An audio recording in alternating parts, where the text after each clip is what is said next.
Bentrovati amici del Festival della Chitarra. L'appuntamento di oggi è dedicato alla forma fisica del chitarrista. Anabel Montesinos ci svelerà il suo metodo di studio per una forma perfetta. Il titolo della lezione è Come esercitarsi, con Anabel Montesinos. Buona visione dal Mottola Festival. Hi everybody, this is Anabel Montesinos.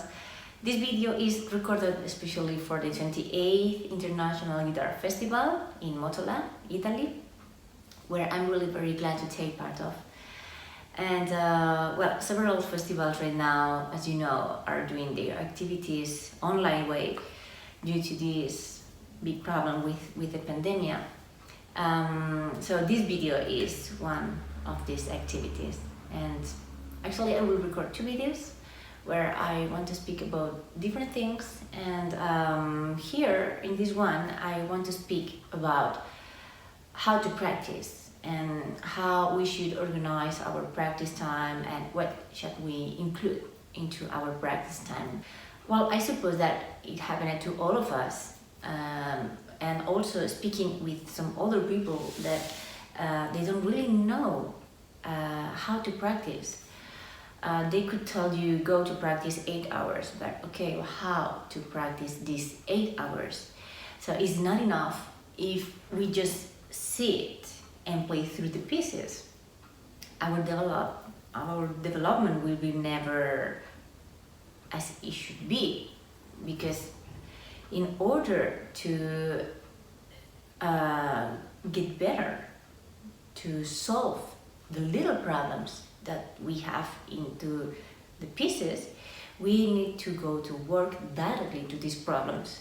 So it could be a problem of technique or also interpretation as well. So I think it's important that a big part of our practice is dedicated to solve directly these problems. Well, actually, it's also important, of course, to play through the pieces, because when we prepare for a concert, in a concert you have to play through the pieces. So we need to learn also this reflex to play and to don't stop in the middle of the piece. So this is also part of our practice. But the meticulous work, going directly to the problems, I think this is one of the most important part of our practice time. But before explaining how I think we should organize our practice time, I want to clarify also that our practice will be not the same if we are speaking about a beginner, which I think needs to include and to work up a little bit more on the technique, because still that beginner needs to learn properly the movements and the technique on the guitar. That if we speak about a professional, or if we speak about a person who have already a certain level and who have already a technique, so this kind of guitarist will only maintain the technique. So I don't think it's necessary to invest too much time in this case for working on the technique, as we will need this time to work in our programs or recordings and many other things. Also, we need to be aware that actually how many hours we have to practice. Well, right now all of us had a lot of hours, because we were at home and we had all the time, but this is not our normal life. So this was a special time in our life. But normally our daily life for every person, it needs to go to work, and you need to cook, to go to buy food, bureaucratical things, emails, and so on. So at the end, the time that you have to practice is reduced. So if we have to do a lot of things, to prepare a lot of programs or CDs and so on, if we invest this little time that we have for practice for only technique, then we reduce even more our time to practice what is really important. And as I was saying before, I think that when we are in a certain level that we are playing every day, so we are in fingerings, I think that we just need to maintain our technique. And you can maintain it directly in our program, because actually I suppose that all of us, in our program, we include almost all the technique that we can use on the guitar. So, and now that I already have said this, I will tell you what I think it's important to include in our practice time. So, speaking about warming up, I consider that a beginner, as I was saying before, will need a little bit more time, because it still needs to learn the technique on the guitar and to learn properly the movements. But a guitarist that is already a professional or advanced level, I consider warming up actually just to stretch a little bit our fingers. So, in my opinion, between 3-5 minutes is more than enough just to stretch our fingers. But of course, every now and then it's good to, let's say, to remember the right movement, because maybe if we stay like some days without practicing because we had some holidays or whatever, maybe we will need a little bit more time just to remember and to don't, let's say, vitiate wrong movements that maybe we do without realizing it. So, and right after these 3-5 minutes that I consider that it's enough to stretch our fingers, what I like to do is just to play through some pieces or maybe some long passages, just to get into the mood, into the music, to get concentrated to work. So, and into this time of playing a little bit through, I like to include different characters that we have in our program, in our pieces. I don't know, like for example, some cantabile passages where you work on the clear sound, on the projection, on the regularity of the phrase, to don't have wrong accents into it, for example. And one very important technique that I like to include in this moment, which actually this moment of playing through, I will put it together with the warming up, because actually it's like a warming up, but directly with your program, not with special exercises. So something that I really love to include, and it's really great to get in fingers really very fast, is to include scales, passages with scales. Especially I like to play and to start, for example, with Aranjuez concerto. Aranjuez concerto, it's a piece that all the guitarists should have in their programs, because it's a piece that you could play tomorrow if there is a possibility. So it should be always into our program. And it's a great piece really to work on scales and to really be in fingers, scales up, scales down. You have everything in there. So many other composers have, of course, pieces with scales. Villalobos, Rodrigo, and many. So I think it's important, or it's great really to get in fingers pretty fast and to include it in this warming up time with our program. And I like to include also, which I think it's important, and sometimes we forget to practice these special techniques, like for example the rasgueos and trills. This is something that of course we use very often in our program, but it's not maybe that often as for example, scales. So I think it's also important to give a little bit of time to remember the movement, the right movement of these special techniques as well. So, and after playing a little bit passages and pieces with these characters, with these techniques, then you are already into the music. So you feel already concentrated to work properly in the passages, where you really need a lot of concentration for this kind of practice. Well, actually, the easiest way to explain you how to do it is to show you how I like to do it. So now I will take the guitar and I will show you how I consider we should work directly into these problems. Okay, so I will show you now some passages that I like to work especially because I consider that they need a special attention.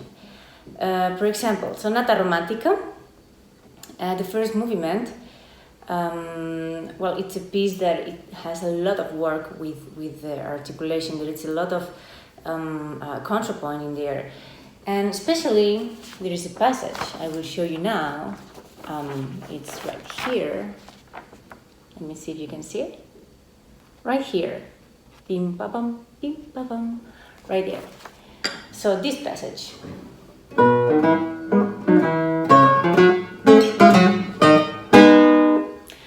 This one, it's pretty tricky, stopping the notes on the right hand.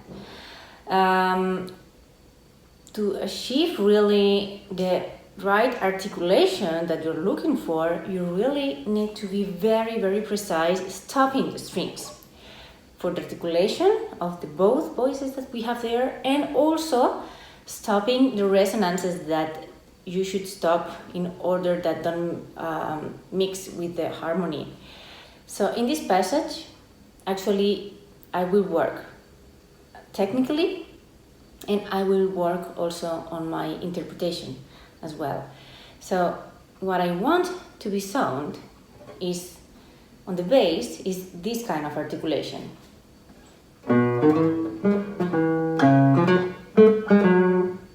Okay, so beep ba beep, beep ba ba, beep ba ba, ba ba ba.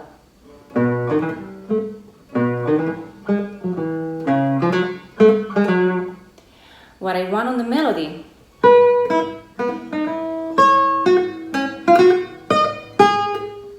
Okay, so I want this articulation. In order to achieve this, I need to work technically in my right hand like that. I have to stop here. Let me put like this in order you can see. I have to stop these notes. And now, in order to play these two notes and stop the resonances that we have with the open string here, I have to prepare this finger here. So it will be. I have to stop all these strings. Okay? All this movement just to make the articulation and to stop the resonances. So I will not work from 2 bars before, and I will not play 2 bars after. So I will just concentrate only on that notes. So, okay. First of all, we have many times also to practice on time, but in this case, when you need to learn the movement, it's good maybe to slow down a little bit in order to give some time to your mind to understand the movement. So I will try until I get comfortable with the passage. So.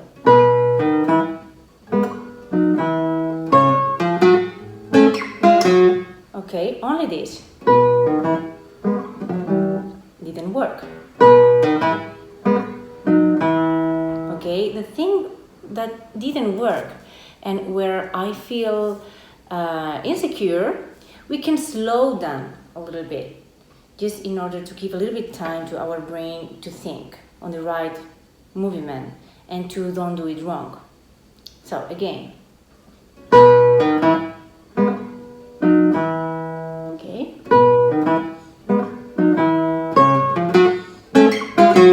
Okay, now was better.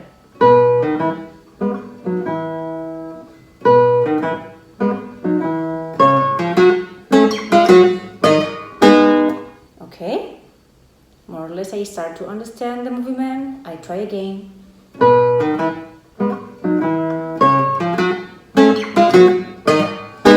Always trying to do it perfect. So if I try one time and I'm mistaken something, I should stop and I should solve that problem. Which notes? For example here, which mainly is the most tricky stopping the notes on the right hand.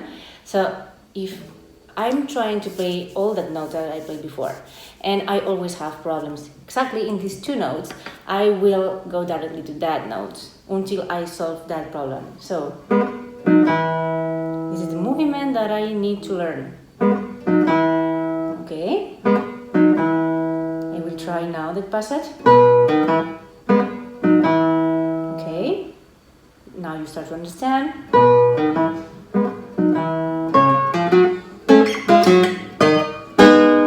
Okay, you will see that you will start to feel more comfortable.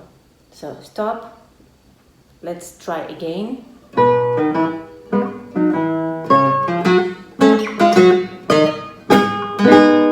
Okay, looks like it's starting to work.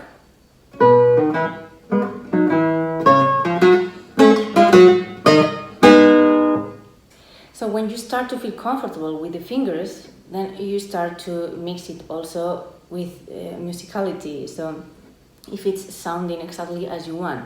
So resolution, the crescendo, are you doing it well? So now that I feel comfortable with the fingers and I'm not mistaken, so I will start to think also in this aspect as well. So the resolution, the crescendo until the note.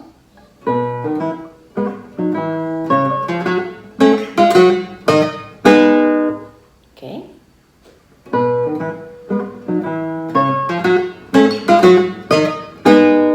Okay, looks like it's getting better.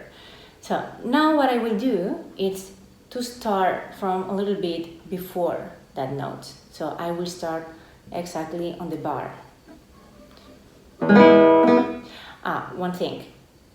Now that we put some notes before and maybe some notes after, depends the passage as well, maybe we will slow down a little bit just in order to give time to don't mistake, so to don't make something wrong there. So probably we will have to slow down a little bit when arrives exactly the notes that we have more problems. So.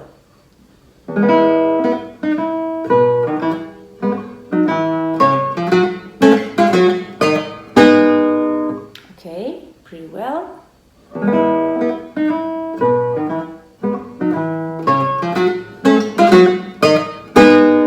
Okay, so when you see that you start to feel well with the passage, that it is starting to work everything, articulation, you are stopping right notes, and you are making the right dynamics, and so then you can start to make longer passages. And when you stay a little bit with this passage, then let's go to another one. And after some minutes, after working in other passages, then we come back to this one. So, but what I think is wrong, for example, is if now, for example, I start to play these notes all the time, like a machine. So if I start to do like this,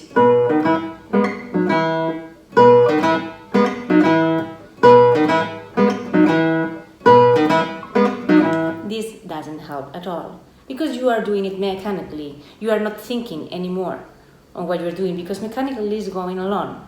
So every time you play this passage, only these notes, it's always thinking in what you're doing. So it's better to do less repetitions, but really perfect. Thinking all the time that you're doing everything right. Because when you repeat, it's mechanical, so you don't think anymore. So this is one example, and exactly the same we could do with the passage that is coming on the last part in another tonality, so this one. Here also it's really tricky. Here, if I don't stop now the third string, we will listen Do natural. So, you listen it? Maybe in the recording you can listen it. But if you don't stop this note, you will listen a wrong note. So now I need to work on stopping that note exactly in that moment in order to don't mix the harmony.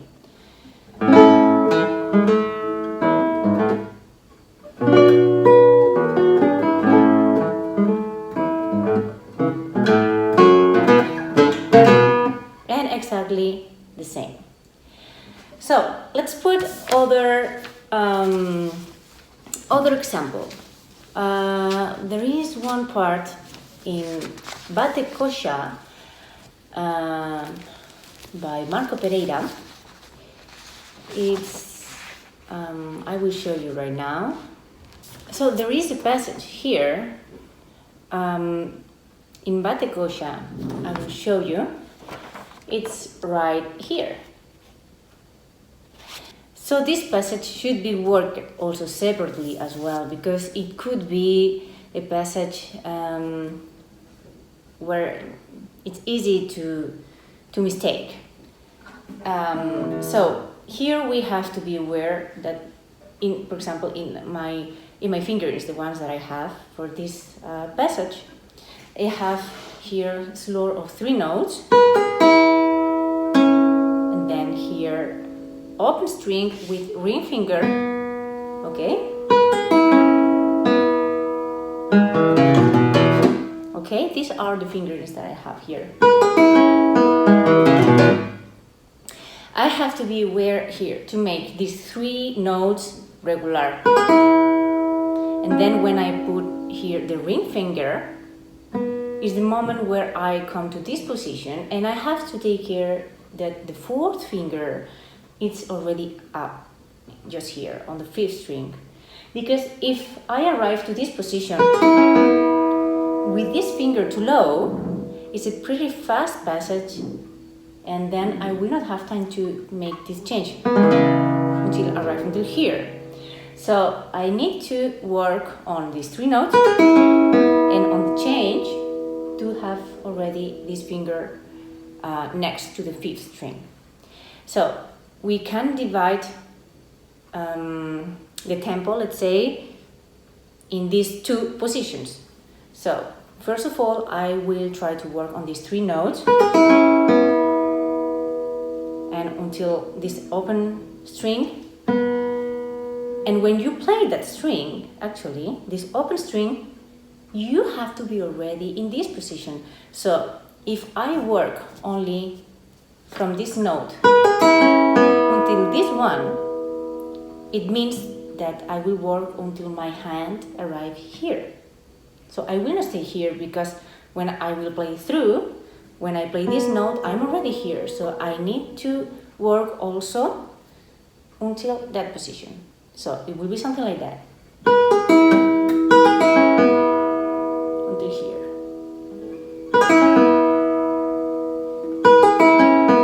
Okay, when I have it clear, let's go to the second part of the passage.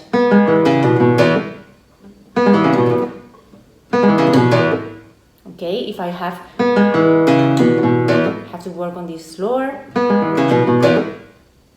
and stop. Okay, now when I have cleared both, I try to put them together. Still, I will slow down on the change, because otherwise we will mistake. You can try, but if you are not mistaken, then it's perfect. But normally we will mistake, so it's better to slow down a little bit to give the right information to our brain, and otherwise we will repeat problems all the time and these wrong movements, and we are trying to give all the time right movements, the information of the right movements to our brain. So I will try to put these two parts together, slowing down a little bit in the middle.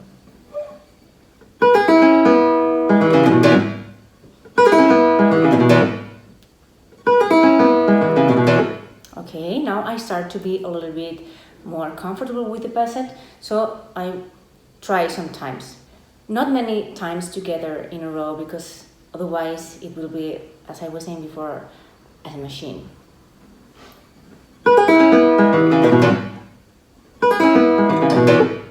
Okay, when you start to be comfortable, then let's try to put some notes before and the chord after.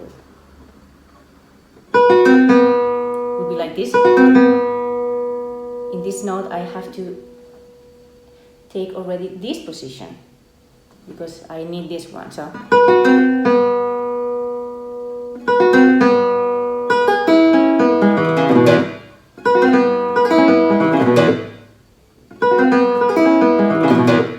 you see that still I take sometimes in certain moments where I could feel a little bit insecure.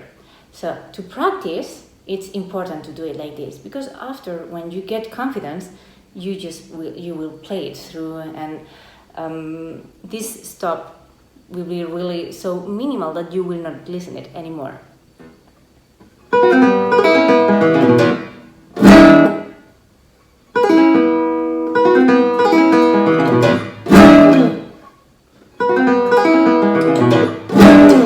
Okay, now it's working pretty okay. I put some notes from before.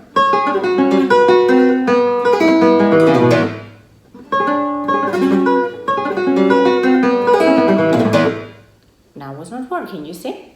So I was not ready to put more notes. I need first to solve, to be more secure on this passage before to play too much notes before.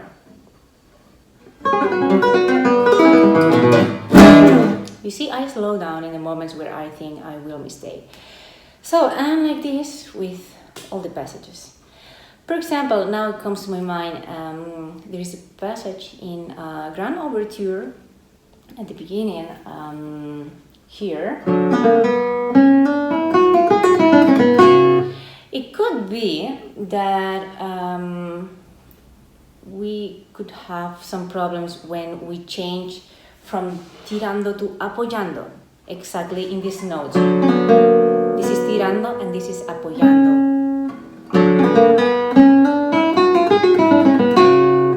And sometimes it happens, if you record it yourself, you will see that we run there if we don't control the tempo.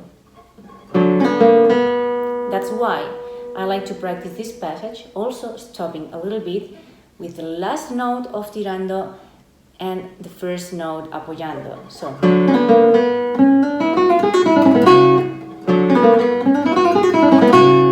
you see, now I do it very exaggerated. But when you feel comfortable, this space that you take, you will reduce it. So, and now I will put some notes before. For example, from here.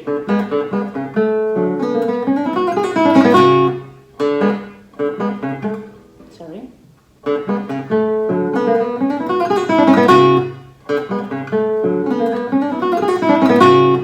When you start to feel comfortable, then you put more notes.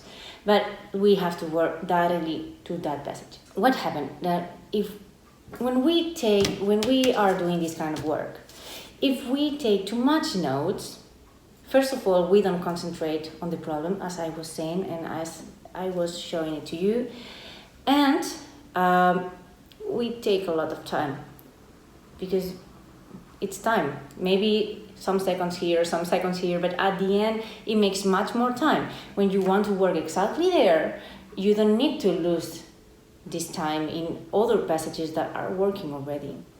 This you will do it later when you try and you play through the pieces or through long passages. There it's the moment to try, but in this moment of our practice should be directly to the problems. This is the way I practice. I was putting some little examples, and so after some time we need a little pause. Maybe we can go to take a coffee or just to take a tea or whatever, just to make fresh our mind a little bit, and then we come back again. So as you could see, is a way of working that it's really very precise, and I'm sure that you will feel pretty tired mentally after working that way. So I think it's important also to make some little pauses in order to go fresh again to the passages. So important to say is don't expect to play perfectly right after this work, because it needs time until you get this interpretation or these fingers yours. So it's not that you practice like this and next hour will be perfect. No, it takes a little bit of time. And even sometimes we can feel that we are not improving. But this is a part of the process, actually. And actually sometimes I think it's good, at least it's my experience and my opinion also, when you were working a lot in one piece, to let it rest for maybe 1 or 2 days, just to give the proper time to get mature at piece. So it's like after 2 days of rest of this piece, it's like you come back and you play again this piece with more fresh mind. So, and I think it helps a lot to improve your interpretation of the piece. So, and after this big part of our practice time, which is dedicated in solving these problems, it's important also to include in our time to play, to try if what you have practiced is working. Maybe I could say that it's a little bit related, this part with this kind of warming up at the beginning. But you know, I think it's a moment where you see a general view of what you were working in these little data. So to see the general impression of the piece, let's say, which is also very important, because maybe you want to change some things because at the end you don't like them. Well, actually, our interpretation with the time will change also. So, and that's why I think also, actually now I want to include this little detail also, to record sometime ourselves. Also, when you listen yourself in the recordings, you can, apart from to see your interpretation and so on, also the recording, it helps you decide to see the general impression with your interpretation. It helps you also to see if maybe there is a passage that you are running and you don't realize it, because this happens many times, that you think that you are slower than what you really are. And it helps you to see if you are really controlling the tempo, if the intensity of these chords are enough, or too few. So many little details that you only can listen to them when you listen it from outside. So there are really many reasons why we all should record ourselves. So, and there are many other things that we could speak about our practice time, also to prepare ourselves to be in stage, which I think it's really important to practice as well. But now if we start to speak about all this, it could take really very long. So maybe in another occasion, in another video, I will speak about all this. So I hope you enjoyed this video, and well, that in case you were in need to organize a little bit better your practice time, that I could help you a little bit with these little tips. So many greetings to all of you, and see you around. Bye bye.